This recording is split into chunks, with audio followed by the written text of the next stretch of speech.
Here's how to change store currency on Shopify. It's quite easy and simple to do, but make sure to watch a full video so you don't miss out on any important steps. First of all, you have to log in your Shopify store.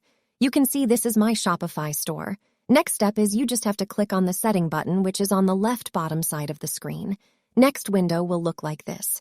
You can see here we have many options for our Shopify store setting, but you have to click on the Store Details button. After this, you have to find here Store Currency option. So this is currency option. Then you can read that this currency is in which your products will be sold.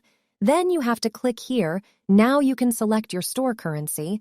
My currency is PKR, so I select it. But the one thing that is very important in this is that some app that you use within your store can or can't support your selected currency. So I suggest you to click here and check details about that.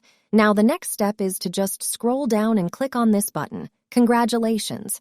Your currency of store is successfully updated.